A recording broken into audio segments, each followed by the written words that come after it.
ये बजट आज की एस्पिरेशनल सोसाइटी, गांव, गरीब, किसान, मध्यम वर्ग, सभी के सपनों को पूरा करेगा।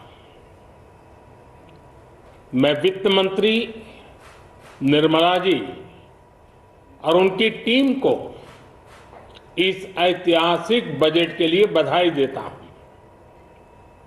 साथियों, परंपरागत रूप से अपने हाथ से औजारों और टूल्स से कड़ी मेहनत कर कुछ न कुछ सृजन करने वाले करोड़ों विश्वकर्मा इस देश के निर्माता है। लोहार, सुनार, कुम्हार, सुथार, मूर्तिकार, कारीगर, मिस्त्री, अनगिनत लोगों की बहुत बड़ी लंबी लिस्ट है। इन सभी विश्वकर्माओं की मेहनत और सृजन को देश इस बजट में पहली बार अनेक प्रोत्साहन योजना लेकर के आया है। ऐसे लोगों के लिए ट्रेनिंग, टेक्नोलॉजी, क्रेडिट और मार्केट सपोर्ट की व्यवस्था की गई है। पीएम विश्वकर्मा कौशल सम्मान यानी पीएम विकास करोड़ों विश्वकर्माओं के जीवन में बहुत बड़ा बदलाव लाएगा।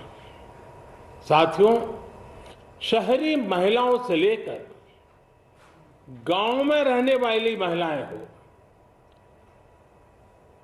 कारोबार रोजगार में व्यस्त महिलाएं हो या घर काम में व्यस्त महिलाएं हो, उनके जीवन को आसान बनाने के लिए बीते वर्षों में सरकार ने अनेक विध कदम उठाए हैं। जल जीवन मिशन हो, उज्ज्वला योजना हो, पीएम आवास योजना हो, ऐसे अनेक कदम।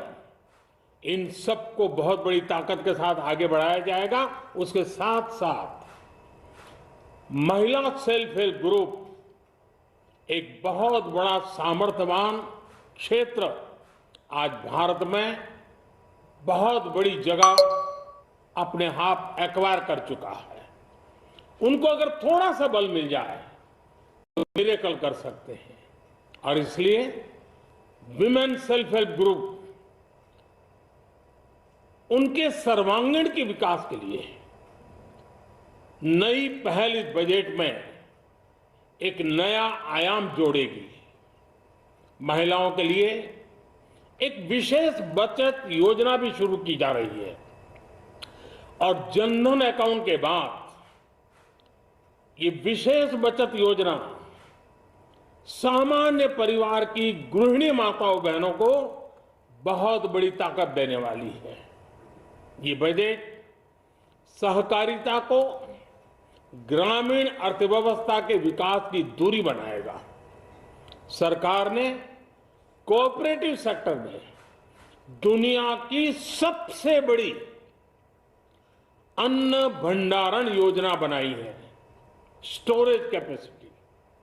बजट में नए प्राइमरी कोऑपरेटिव्स बनाने के लिए एक महत्वाकांक्षी योजना का भी ऐलान हुआ है। इससे खेती के साथ साथ दूध और मछली उत्पादन के क्षेत्र का विस्तार होगा। किसानों, पशुपालकों और मछुआरों को अपने उत्पाद की बेहतर कीमत मिलेगी। साथियों, अब हमें डिजिटल पेमेंट्स की सफलता को एग्रीकल्चर सेक्टर में दोहराना है। इसलिए इस बजट में हम डिजिटल एग्रीकल्चर इंफ्रास्ट्रक्चर की एक बहुत बड़ी योजना लेकर आए हैं। आज दुनिया इंटरनेशनल मिलेट ईयर मना रही है। भारत में मिलेट्स के अनेक प्रकार हैं, अनेक नाम है। आज जब मिलेट्स घर घर में पहुंच रहा है, पूरी दुनिया में पॉपुलर हो रहा है, तो उसका सर्वाधिक लाभ भारत के छोटे किसानों के नसीब में है। और इसलिए आवश्यक है कि नए तरीके से उसको आगे ले जाया जाए। इसकी एक नई पहचान, विशेष पहचान आवश्यक है। इसलिए अब इस सुपर फूड को श्री अन्न की नई पहचान दी गई है। उसके प्रोत्साहन के लिए भी अनेकविध योजनाएं बनाई गई हैं। श्री अन्न को दी गई प्राथमिकता से देश के छोटे किसानों, हमारे आदिवासी भाई बहन जो किसानी करते हैं, उनको आर्थिक संबल मिलेगा और देशवासियों को एक स्वस्थ जीवन मिलेगा। साथियों, ये बजट सस्टेनेबल फ्यूचर के लिए green growth, green economy, green energy, green infrastructure और ग्रीन जॉब्स को एक अभूतपूर्व विस्तार देगा। बजट में हमने टेक्नोलॉजी और न्यू इकोनॉमी पर बहुत अधिक बल दिया है। एस्पिरेशनल भारत आज road, rail, metro, port, waterways, हर क्षेत्र में आधुनिक इंफ्रास्ट्रक्चर चाहता है। नेक्स्ट जनरेशन इंफ्रास्ट्रक्चर चाहिए। 2014 की तुलना में इंफ्रास्ट्रक्चर में निवेश पर 400% से ज्यादा की वृद्धि की गई है। इस बार इंफ्रास्ट्रक्चर पर 10 लाख करोड़ रुपए का अभूतपूर्व इन्वेस्टमेंट भारत के विकास को नई ऊर्जा और तेज गति देगा। ये निवेश युवाओं के लिए रोजगार के नए अवसर पैदा करेगा, एक बहुत बड़ी आबादी को आय के नए अवसर उपलब्ध कराएगा। इस बजट में ईज ऑफ डूइंग बिजनेस के साथ साथ हमारे उद्योगों के लिए क्रेडिट सपोर्ट और रिफॉर्म्स के अभियान को आगे बढ़ाया गया है। एमएसएमई के लिए 2 लाख करोड़ रुपए के अतिरिक्त ऋण की गारंटी की व्यवस्था की गई है। अब प्रिजम्पटिव टैक्स की लिमिट बढ़ने से एमएसएमई को ग्रो करने में मदद मिलेगी। बड़ी कंपनियां द्वारा एमएसएमई को समय पर पेमेंट मिले, इसके लिए नई व्यवस्था बनाई गई है।